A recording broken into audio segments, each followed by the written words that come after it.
Ladies and gentlemen, good afternoon and welcome to the Early Edge UFC 313 preview show brought to you by BetMGM, the sportsbook born in Vegas. I'm your host, Danny Brasco, and we have a fantastic show ahead of you today. I am thrilled to be here with two great guests breaking down a Poatan fight card, Alex Pereira versus Magomed Ankalaev, and I'm here with Gippers Picks and Josh Nagel. Josh, assistant managing editor of SportsLine. You guys may know him for his NFL picks, also a boxing analyst, and someone that I'm always happy to go back and forth in UFC with. Great to be here with you, Josh. How are you doing today?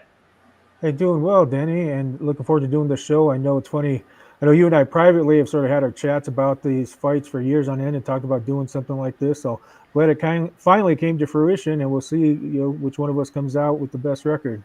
Here we are. We do have some good debate, spirited debate in our picks today, so I'm excited to get into it. And I'm also joined here by Gippers Picks, also known as Glenn, friend of the show, guy that you guys know from the chat in the Discord, always putting out UFC picks. And his success has landed him a gig in the major leagues. Great to see you here, Gippers.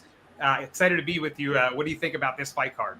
Well, I'm just glad for the opportunity. Glad to finally be on air with both of you, and I just love talking UFC and see everybody's angles, and hopefully we all can cash some big tickets on Saturday. Yeah, I'm really looking forward to it. Gippers has an interesting style of betting that a lot of Discord members and SportsLine community members have gotten used to. So looking forward to getting into it. And let's start right away, fellas, with the preliminary card. First fights of the night. I'm interested to see where you think there's value on the early prelims. And Josh, you've got one to talk about right away that's going to kick us off. That was a late addition to this card. Talk to me about your underdog pick on the prelims. Yeah, there wasn't a whole lot that I liked on the prelims, but the one, fight that stuck out right away, we're talking about Chris Gutierrez against John Castaneda, and it's funny. I feel like the odds are about right. It's a pretty even fight, but I remember it wasn't all that long ago when Gutierrez was the next hottest thing in the division. I want to say he started off his career with about a 7-fight unbeaten streak. They gave him the step up in competition. I know he lost a couple at the time. I believe Pedro Munoz was kind of the gatekeeper back then. It was a little disappointing performance. They also lost to Song Yadong, who we know there's no shame in that. He bounced back. I thought he looked pretty good in his last fight, right? Last year, I want to say it was against Quan Lee. And Castaneda, it's funny. It's just they have similar profiles, and he might be a little more versatile skill-wise. But the bottom line for me is I just feel like Gutierrez has faced a better level of competition. He's got the better resume. And I just feel like he's not done quite yet. I mean, he needs this to keep kind of climbing back toward the rankings. I think he gets this one done. And with the price, I like that one quite a bit. I was surprised to see him as the underdog, and he does have very skilled movement. Castaneda is going to probably look to bring the fight to him, keep the forward pressure, but Gutierrez is a tricky guy to track down. We know he's got those great low kicks. So I'm interested in that play, especially at plus money. I think you're on the right side of it. Gippers, you and I are on the same side here. I'm going to go first here. Prelim bet that I love, even as a large favorite, and you can piggyback off me when you see fit after I'm done, actually, is Joshua Van, minus 192. I think that lower than a 2-1 favorite, there's a ton of value on this kid who's getting some great early experience in the UFC, still just 23 years old and already cutting his teeth the right way. Physical striker who's facing a 10-0 young undefeated grappler in Rei Tsuruya, Japanese prospect who certainly has a skilled ground game, but if he can't take this fight to the floor, which I don't think he'll be able to do so easily, he's going to be in trouble on the feet. Van is stinging his shots. He's got thudding low kicks, and Tsuruya doesn't look to be a complete striker yet. So in his first fight against Carlos Hernandez, good skilled flyweight veteran, competitive 29-28 in which he dropped the final round. I think that's cause for concern against a young up-and-coming prospect like Van. So I like Joshua Van a good deal straight. And if you want to add him as a parlay piece too, I think he's a great one. Gippers, you're like-minded. What do you think about Joshua Van? Yeah, I really like this pick a lot. I wanted to do something different, but I just kept on going back to this one here. And I could really see Joshua Van could either have 100 significant strikes or end up with a knockout, I think, in this fight. I think he's going to be able to defend all the takedowns. He's got a high takedown defense rate. And I really like Van to get this one done. And at a 192, I couldn't pass it up. Yeah, 80% takedown defense. That's coming against guys like Cody Durden, right? Relentless grapplers. Yeah. So you test your mettle against that guy. I think he can handle a 10-0 Tsuruya who still lacks experience. So liking the prelim bets there, and we're kicking it off with some good ones. Josh doing the heavy lifting with some plus money for us, and Gippers and I taking the minus 192. But hey, value is value, and we're seeing value in there. Speaking of plus money, why don't we move on to our favorite underdog bet on this card? And I'm going to start with a wild fight that I'm really interested in. It's a tricky one. Gippers, tell me about your favorite underdog. My favorite underdog is Bruno Ferreira versus Armin Petrosian. I'm taking Bruno Ferreira on the money line at a plus 130. I really like his power. I think he's going to have power everywhere. Petrosian could possibly be the better technical striker, but Bruno Ferreira is definitely going to have the power advantage.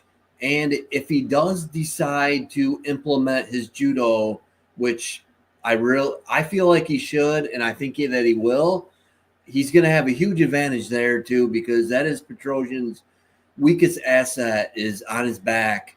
And I could definitely see a knockdown and then some ground and pound and get him out of there in the first round. So I like Bruno Ferreira money line plus 130. It is interesting the way you broke it down because, Josh, I'm interested to get your take on this fight as well. Petrosian, like Gipper said, probably the better technical striker, but Ferreira's just got this chaos factor about him. And Gippers brings up that he does have judo. He does have grappling in his back pocket. Maybe he looks to take it to the floor where Petrosian's been exposed before, coming off back-to-back stoppage losses, most notably the double-spitting back fist to Shara Magomedov in the last fight. So what are you thinking about Petrosian facing a wild man like Bruno Ferreira? Yeah, I mean, as you mentioned, I think there's solid value in that price. Petrosian, I gotta say, I was a little surprised that he was this steep of a favorite, as you mentioned. I mean, there's enough factors there with Ferreira and sort of the explosive nature of his style. I mean, you pretty much have to back him. I mean, that stood out to me as well. If you feel like that's the only way you can play this fight. Yeah, that debut win, counter left cross over Gregory Rodriguez, RoboCop, surging contender now. That's aging like fine wine. So Ferreira, dangerous always, and I think a little too dangerous for Petrosian. So I like Gipper's take there. Talk to me about your best underdog. It's a long shot, best one, perhaps longest underdog of the card, actually. Josh, what do you got? Well, occasionally, especially on these big cards, I'll take a sort of a lottery style shot because why not? Because as we know, occasionally these hit more often than people realize. Well, it's Alex Morono. I believe the best price I saw was about plus $6 already, and against Leo, is it? And it's one of those deals that Morono, I just feel like he's always been slept on a little bit in the odds. If you look over the years, remember he's actually a fairly significant underdog when he faced a fading Cowboy Cerrone. He's not that far removed from a 4-fight win streak. It seems like they can always sort of plug him in there and be just sort of a nice litmus test. I realize looks like he appears to be fading a little bit. He's lost 3 of 4. But for instance, in his last fight as well against Daniel Rodriguez, I thought he was way too big of an underdog. I thought that was closer, maybe not quite a pick 'em fight. I took a shot at him. I know he lost a split decision that, I think honestly he probably could have gone either way. And so with this one against Carlos Leo, I mean, I understand he has the credentials, pretty decent credentials in other promotions here, but for a guy who hasn't won a single UFC fight against a guy who's been in more than 20 of them and won 13, Morono, to me, is always serviceable. And I just think that's a wild line because, Morono, he's just sort of strategically tactical. He finds a way to hang in there. He's sort of hard to take out. And if he's just hanging around, I mean, who's to say that he's just based on activity and volume that he could win a decision? Yes, sir. I think serviceable is one of the best adjectives to describe Alex Morono. Just consistent. He's like that bench player who come off and give you 13 points every night, reliably, right? And he's a veteran. He's got great experience, like you mentioned. So considering their last fight results, you brought this up. I had a Daniel Rodriguez ticket in my pocket, and I was sweating bullets. Morono barely lost a split decision to him. Meanwhile, Carlos Leal, while he looked fantastic against Renat Fakhretdinov in his debut, he was kind of robbed by the judges. Really, really poor judging. Looked great, but lost the fight. Was tested by a relentless grappler. And although the result is wrong, you're looking at, a minus 900 favorite coming off a loss against the guy coming off a close split decision. I mean, the odds do seem a bit wide for Morono to be the widest underdog on the entire card. Josh, you want to follow up? No, yeah, exactly. I just agree with what you say. Yeah, the bottom line is, in my mind, Morono's no scrub. And you're right. I mean, Leo, he for sure lost in a robbery fashion, but nonetheless, 0-1 in the UFC. And in terms of overall career pedigree, you realize Morono feels like he's been around forever because he has, but he's still only 34. And it's just he's viable. It's like, the price is just too much to resist. It's one of those deals, like even if you're doing, say, a small stakes 3-leg parlay, or if you just wanted, again, just a lottery ticket, there's no way to resist that. Yeah, Carlos Leal gonna have to prove that he's worth a minus 900 tag before I go bet anything like that. All right, we'll move on to my favorite underdog of the card, and we're going straight to the co-main event of the evening. What a war we have. Just in the highlight, Gaethje returns to fight Rafael Adaman Fiziev, and this is a rematch. This is a sequel. These guys fought a couple years ago. Really, the handicap comes down to this for me. The market is understandably down on Justin Gaethje. He's the plus 135 underdog, a striker as renowned as Gaethje, right? It's because he's coming off a devastating knockout loss to Max Holloway. You close your eyes and you think about Justin Gaethje, all you're going to see is him face down, bloodied on the canvas. And because of that, I think recency bias is giving us value on this line. Of course, if I'm wagering on him, I'm venturing to guess that he's recovered and he's ready for action. He took 10 months off, and he's been preparing for a full camp, ready to go to war with Dan Hooker. So I have to believe that he's ready to go, and I'm going to trust that the chin is not completely gone. His durability is still there.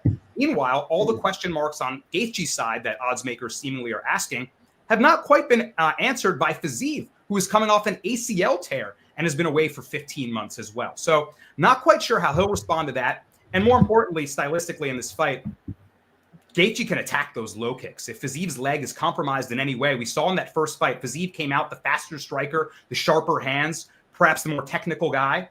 But Gaethje slowed him down with the low kicks, limited his mobility, and then started to take over in the third round with the jab, landing those looping hooks. And perhaps Gaethje even decides to mix in his wrestling in this fight. We always heard that Gaethje's got wrestling skill, but never really goes to it because wants to put on sensational fights and electrifying KOs. Maybe there's a world where he decides to guard his durability a little bit, consider his health, and wrestle Fiziev. So I think he's got more paths to victory, and I do like him as a plus 135 underdog. We'll see if that chin can hold up, because that's really what it comes down to me. I expect a really good back-and-forth fight, and we're going to have a good back-and-forth conversation on this pick.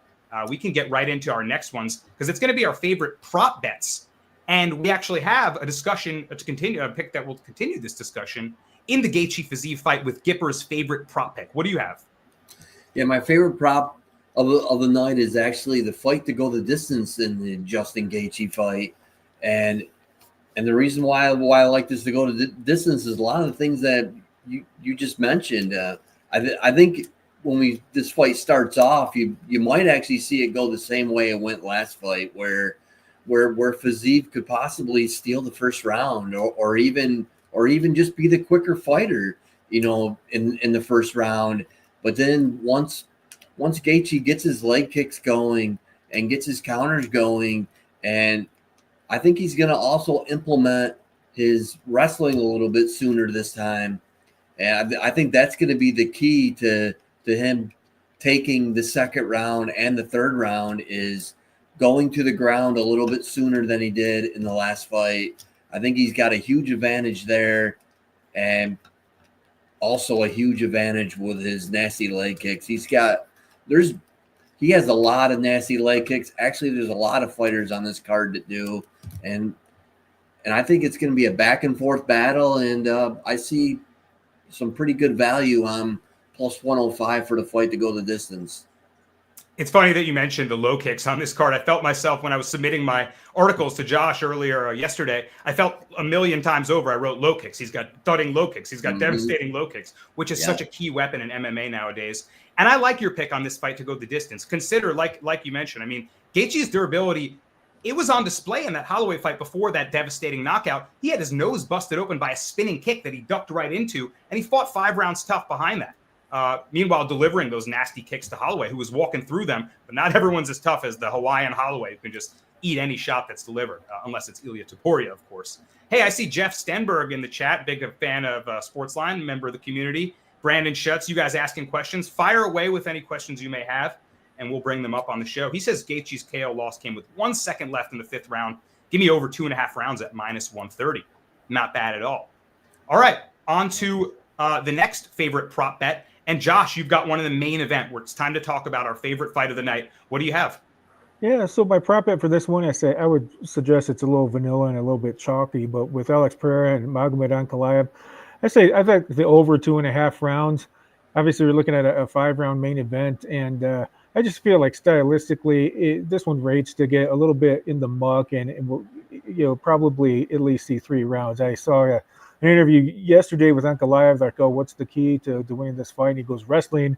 He said, without a doubt, he goes, I'm wrestling bell to bell. Like, I'm sorry if it's not what you want to hear, but that's what's happening. And I believe him. Let's face it, to stand there and trade is not probably in his best interest. And we know Ankalaev, probably part of the reason it's taken him so long to get this title shot is for a big guy. He can be somewhat tentative, offensively. He doesn't look to engage right away. And because of the grappling factor, which is a little different and not, the style Pereira would prefer to face, I just feel like, we'll probably see a lot of clinching, a little more ground game than you might expect. Just this thing getting over 2.5 rounds, even though it's a bit chalky, I feel like it's a pretty safe play. I totally agree in the sense that if you're going to engage in a pure striking affair with Alex Pereira, you better write a prayer, because that is a scary prospect. So I do see some clinch work happening. I do see some grinding and grappling and him attempting to slow the menacing, sharp, powerful striker in Pereira. That's really the only way that you're going to bog him down in this one. Gippers, what do you think? You see this one going deeper?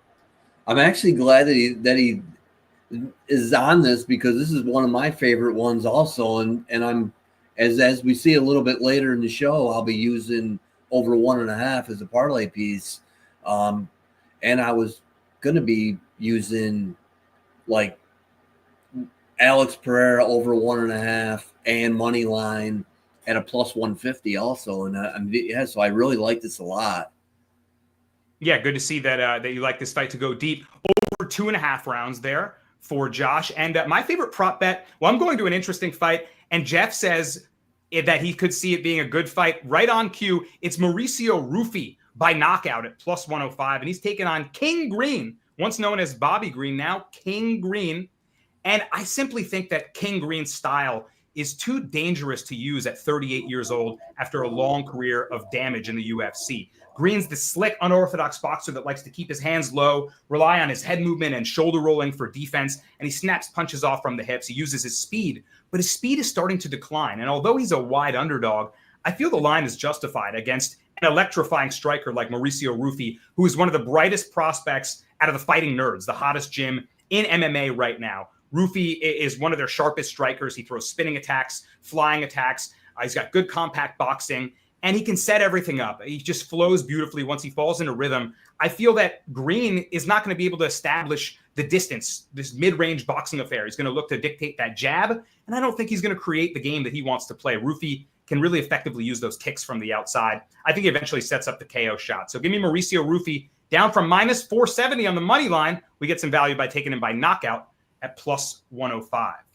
And there's Sia Najad, best host in the game, in the chat. He says he changed his name to King. That's a bit much. Auto fade. I agree with Sia's sentiment there. He's an interesting character, that Bobby Green. All right, guys. Well, on to a segment that you'll all be interested in, because it's a style of betting that many people like in the UFC. We'll give you guys our favorite parlays next. And Gippers, this is a style of betting that's been very successful for you, especially in the SportsLine Discord, which, by the way, guys, if you're not a member, if you're not signed up for that Discord, make sure you are. There's so much great value. Jose Honorado on a tennis heater. Larry on an incredible college basketball streak as well. And Gippers here giving great picks in the combat channel for UFC. So Gippers, talk to me about your parlay and how you're structuring it. Well, my parlay is going to be John Castaneda versus Chris Gutierrez over 2.5 rounds, combined with Lemos versus Lucindo over 1.5 rounds, and Alex Pereira versus Ankalaev over 1.5 rounds. And in the Chris Gutierrez fight, I see this going a little bit deeper. I see Chris Gutierrez keeping his distance, and if by chance Castaneda does take him down, I don't really see him doing a lot of damage from top anyways. And so I see this fight going all 3 rounds regardless anyways. And then in the Lemos fight, I mean, 1, it's a female fight, but 2, 3 out of the last 4 fights for Lemos have gone the distance. 3 out of the last 4 fights for Lucindo have at least gone, halfway through the 2nd round or into the 3rd round. And I really think Lemos is going to be able to keep this fight standing for the most part. She's going to be better on the feet. And I just think like we had discussed earlier, I think the age difference is really going to be a key factor in this one. And so I like that fight to go the distance. And then we just spoke a little bit about the Alex Pereira fight. I really like over 1.5 rounds, and at a minus 103, I got to take a stab. And one of the things that I like to do with my last piece of my parlay is I like to have the last leg to where it can be what I call hedgeable, because you never know what's going to happen in the UFC. The last 3 weeks, I've had a parlay bust because of eye pokes. So I choose to go a little heavy on my parlays and then hedge it for like a half a unit and then come out at least a little bit on top regardless of what happens. Always hedge that last leg, guys, no matter what. And especially in a cage fight, right? There's eye pokes, there's injuries, there's all sorts of things that can go wrong when two men are meeting in an octagon, fist fighting in a cage. So I love the hedge strategy. Gipper's going with a 3-leg round parlay. I got a 3-piece for you guys as well, and I'll give it out now. I'm going with 2 guys in the prelims. First off, Myron Santos, a guy that I think is worth looking out for here. I switched it up on you, Ben, a little bit. I changed it, may have the old one, but I've got Myron Santos as my first leg. He's taking on Francis Marshall. Simply think that Santos is the sharper striker. Marshall's going to look to wrestle him, clinch him up, but Santos has been facing a bunch of grapplers that just want to neutralize his offense and stop him. I think he's gaining that valuable experience, and watch out for those Santos low kicks. Gippers, you talked about the low kicks on this card. Santos has some of the nastiest ones. If he shuts that lead leg down, trouble for Francis Marshall. So he'll be my first leg. I like Joshua Van for all the reasons that Gippers and I went back and forth on before. Just a much better striker. If he defends the takedowns, it's his fight. I think he can win that one by knockout. And I'll finish it out with Curtis Blades' money line, facing Rizvan Kuniev. It's curious to see Blades, who longtime top 5 heavyweight title contender, facing nothing but the elite of the division, is now facing a guy in Kuniev, which is a massive step up for him. Kuniev, you may know from either the PFL or Contender Series. And Kuniev's most notable win was over Renan Ferreira, who is a menacing striker, very renowned striker in the PFL. But after that fight, it was overturned to a no contest due to some banned substances. He failed a drug test. And since that drug test, his physique simply does not look the same. He came out in Contender Series and he looked like a much different fighter. Now he takes on Curtis Blades, a guy who's only losing to power punchers like Francis Ngannou and Tom Aspinall, Sergey Pavlovich, just the best strikers in the division. I don't think Kuniev can get past him. So it's a wide price tag, but I think Blades is certainly the better fighter. And that'll round out a plus 160 parlay. Josh has a parlay to get to as well, but we're going to do it shortly after our main event bets because he's going to combine all his best bets and give you a juicy parlay. And I'll let him kick it off then. Josh, let's go to the main event of the evening. What's your selection?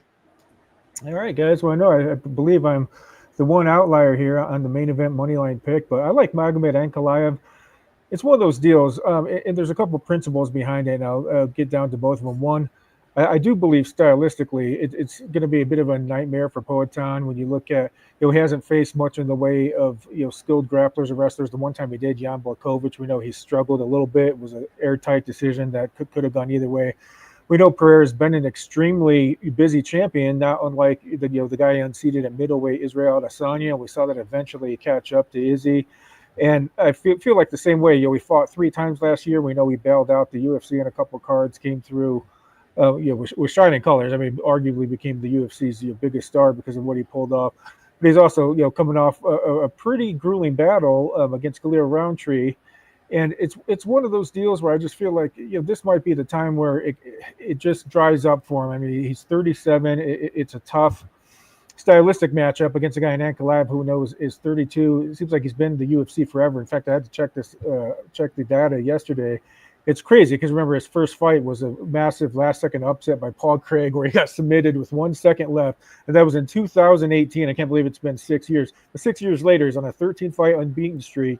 And we know with the UFC, not unlike Bilal Muhammad at welterweight, the UFC just doesn't really seem to be too fond of Ankalaev. And there's a lot that goes into that. They don't like a huge guy who's grappling heavy. They don't like some of the travel restrictions and other issues he's had logistically, like they have with some of them. But I think some of it's ridiculous. I mean, let's face it. I mean, they gave Yuri Prochazka who I like, but they gave him an undeserved rematch ahead of giving Ankalaev his first title shot, and now they finally give it to him. But it's going to have to be during Ramadan where you can't train properly, which I also think is sort of a bizarre decision. But nonetheless, he's finally got it, and it's only a week into Ramadan. Given he's been observing his entire life, I figure he's probably trained and fought through it before. But the bottom line is, again, I just feel like he's waited so long for this chance. He can't let it slip away. I feel like stylistically, he provides a real big challenge for Pereira, and on top of that, to me, the price is correct. I want to compare the price movement to what we saw, for instance, with Merab Dvalishvili against Sean O'Malley. Remember, Merab in some outlets opened up at around a -$2 favorite. I figured to be favored, but that blew me away. Eventually, though, it plummeted so much to where he closed as a slight underdog in some shops. I want to say, no interest in laying $2 with Merab, but I'd take plus 110 all day. I feel the same about Ankalaev, who opened near $2 in some markets. And the more it goes down, it's like, no interest at all in laying a thick price. But if you give it to me at basically pick 'em or even money, I can't turn it down. So even though I don't think the UFC is going to like it, I think we're going to have a new champion at least for a short while here. It is. I really like the way that you broke down the price tag, because the market is a bit perplexing, right? I'm still kicking myself a few fights ago for trying to be sharp and pick Jamal Hill, and Pereira, turned him into a meme and made me realize that I just can't bet against him anymore personally. But you make a great case for Ankalaev, who, curiously to some, because he will be a public bet, is priced at a pick'em right here. Stylistically, you think he offers the best challenge to Pereira. And it's a great point you bring about Ramadan, which a lot of people are considering, well, if he can't eat properly and his nutrition isn't right, then how will he train for this camp? But he's done it his whole life. It's not something that I would consider too big if you're betting against Ankalaev. So I think that's a fair point to bring up. Gippers, give me your case for this main event side. What are you on? Well, my side is I'm on Alex Pereira on the money line.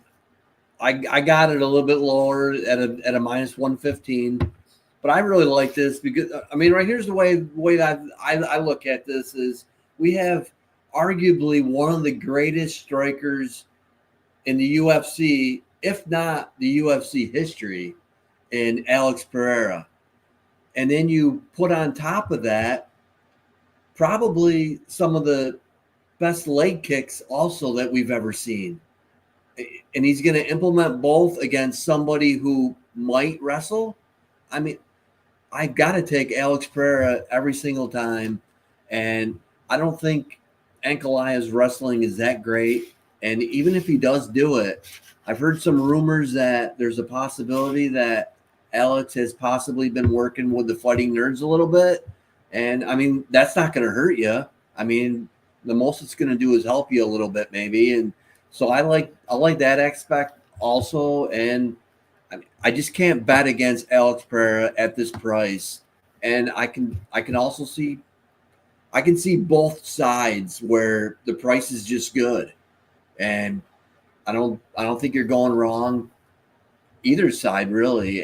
But I really see Alex Pereira finding a way to get this done. I see a late knockout, 4th round knockout. And then we cash our tickets.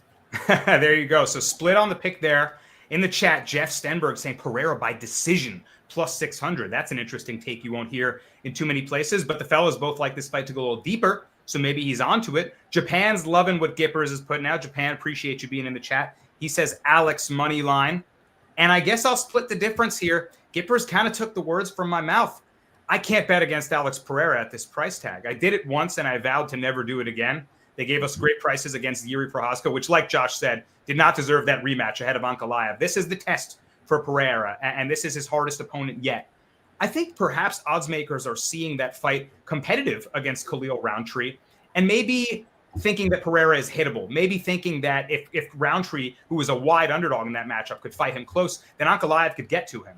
But consider that Pereira was sick ahead of that fight, and he was taking antibiotics. You look at tape from that fight, he's letting out those deep kind of bronchitis-like coughs in the corner. So he was a bit compromised, still delivered the devastating 4th round knockout. And like Gippers mentioned, training some grappling with the Fighting Nerds gym ahead of this camp can only help your game a bit. I was impressed early on in his career, what was it, maybe 4 or 5 fights ago, in that fight against Jan Blachowicz, that he didn't get submitted, that he didn't get just completely out-grappled. Yes, he was stuck against the fence defending for most of that fight when Blachowicz tangled up with him, but he's gotten some great experience against the elite of the division. And like Gippers also mentioned, I haven't seen Ankalaev implement his wrestling effectively against multiple UFC opponents. It's not something that he goes to in his game often. He can clinch, he can do good work against the fence, but I haven't seen him drag opponents to the mat. And Pereira's only getting better in his all-around MMA game. So I'm going to take it as a gift that they're giving us minus 110 again. Thank you for Pereira. Maybe Josh is the sharp side. Maybe I'm getting walked right into a trap like I have before. UFC, right? Sometimes it's too good to be true. But I liked me some Alex Poatan Pereira. We're split in the main event, but I love the good debate. And I think great points made all around. Josh, any final follow-up thoughts on Ankalaev? Because I know the chat likes Pereira too. So some dissenting opinions from you. Yeah, it's one of those deals, Dan, and we'll see. It's funny. Yeah, it seems like the whole world's against me. And I get that. Like I said, no one's gotten rich betting against Poatan, myself included. There's a couple of times, I sort of a Prochaska guy. I thought, oh, maybe he'll get the rematch. Instead, he was just embarrassed worse than the first time. And it's kind of funny. It's one of those deals but sometimes you wake up to it a little bit too late, right? I mean, I got to the point where, I'm not fading the guy anymore. And here I am sort of doing it again. But everything's a case-by-case basis. And I just really believe with Ankalaev, again, with what they put the guy through, he's been sitting there at the top forever, never getting that shot. And I know he's obviously not a fan favorite, not a Dana White favorite, but I just feel like, this is the time to do it. I mean, again, Potan's battle tested, but he hasn't necessarily taken a lot of damage. But again, when you consider the kickboxing career, the late start in mixed martial arts, he's pushing 38. I mean, I just feel like, Ankalaev, even if it's ugly, even if it's a 48-47 decision, I feel like Ankalaev pulls through for us. There you go. Maybe ekes one out. So let's go to the parlay for Josh now, which we skipped and alluded to before, but he's going to combine all three of his picks. He's got the longest shot out of all of them. Josh, you're going Gutierrez, Ankalaev, and Fiziev parlay, mixing them all together. How are you feeling about the plus 550? Yeah, exactly. It's just sort of a meat and potatoes, money line parlay, nothing, too cute or fancy, but sometimes it gets there. I mean, I like Gutierrez at the price, as we previously mentioned. I believe I'm the only outlier, on Fiziev, who I actually straight bet at 145. I'm not really thrilled about it at minus 160. I do think he wins, but nonetheless, it's just sort of one of those deals where it's just sort of a bonus. If the bets that pay off that you like individually somehow all hit, then you get a little bonus. Then almost 6-1 is not a bad deal, and so we'll see if we can ring up a 3-leg parlay. All right, there you have it. Plus 550 for you guys, for anyone's looking for a long shot. Let's round out the show. Great stuff on the UFC 313. We got to give our best bets now and appreciate everyone in the chat showing support. Japan, Jeff, I see you guys. Matt Sullivan in here too, chiming in. And our best bets will start with an interesting wager from Gippers. We're looking at a spread bet, which is a really interesting style of betting that you can take in the UFC now, which relies on the judges' combined scorecards. So tell me about your point spread bet. My point spread bet is Justin Gaethje plus 3.5, minus 140. I honestly feel this is the range of what his money line should be. I feel like we're getting a huge discount on Justin Gaethje, all because of the last 10 to 15 seconds of the Max Holloway fight. I mean, you take away those last 15 seconds, and Justin Gaethje probably loses on the scorecards 48-47. I think it came down to that last round, and like our previous conversations have touched on, where we really like this, where I really like this fight to go the distance. I really like for it to be a back and forth battle, and so basically all we need is either Justin Gaethje to knock him out, or if it goes the distance, we just need Justin Gaethje to win one round, and I really like this fight to go the distance, and I see him winning multiple rounds, but we only need him to win one, so I think this is a really good look. And this is a betting style I love, and fights that you feel will be back and forth affairs, right? Closely, matched odds, close to a pick 'em, I would say. And you favor the fight to go deep. You can take a guy to win one round, and if you get unanimous 29-28, you cover that plus 3.5 by the hook based on the judges' combined scorecards. I like using the plus 7.5, plus 9.5, those alternate spreads, similarly for fights you think are going to go long that will be competitive. So very interesting betting style. You can cash that. And Josh can hopefully cash his co-main event bet as well, perhaps simultaneously, if it is a close fight. Josh, what side are you on in the co-main? Oh, yeah. Well, I'll say, first of all, that spread bet, I mean, it's a massive value, provided you could get that. I mean, 3.5 points would be huge, so nothing wrong with that. But, I'm on the other side of it, though. I like, Fiziev on the money line. As I mentioned in our previous segment, I got him at a cheaper price that he's in now. But yeah, I think there's a reason that he's a favorite. It's kind of interesting, right? Because when they rebooked this fight, Dan Hooker pulls out, and it felt like a lot of the fans, there was sort of a disappointed sigh when it was announced as Fiziev. But I saw that coming a mile away. Like when you looked at all the candidates and the rankings and whatnot, I figured it's probably either got to be a Fiziev rematch or maybe Beneil Dariush. But you know that UFC's not wild about the ground game from Dariush a little bit too much. But Justin Gaethje, let's face it, his name is pretty much the crown jewel of this main card. You got to give him the right dance partner.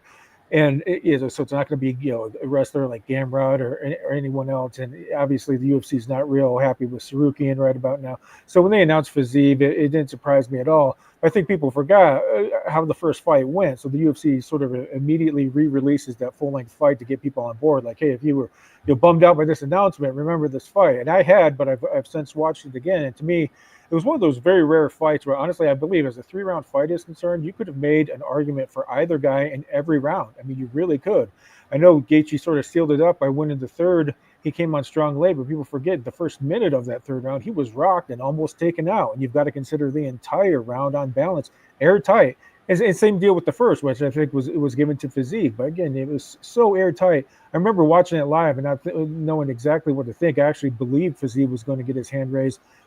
No robbery either way. I was happy for Gaethje, and you rewatch it, and I really think the argument's there for 2-1 either side. And with this one though, it has been a year, but that was a brutal knockout they took against Max Holloway. Again, it was smart of Gaethje to say, hey, I'm going to take a year off. And he even said, hey, if I ever get hit like that again, I'm out. That was unsafe. And he's got some real self-awareness there. We know Fiziev went on to lose to Gamrot with basically or sort of a fluky injury type deal. He's coming back. The first time they fought, Fiziev was the surging prospect with 6 wins in a row.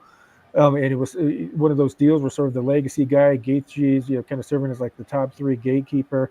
And it was such an airtight fight. And if you watch it, Gaethje, in a recent interview, said, well, yeah, I've realized my last couple of fights, I'm moving back too much. I need to move forward. He basically had no choice, right? Fiziev is a straight-out predator and went straight after him. I thought Gaethje did great with sort of being elusive and with his counters, and he countered with volume. So I expect this to be a good fight again. But again, 36, Gaethje just turned. We know that's the age cliff time for the lower weights. Fiziev's only 32.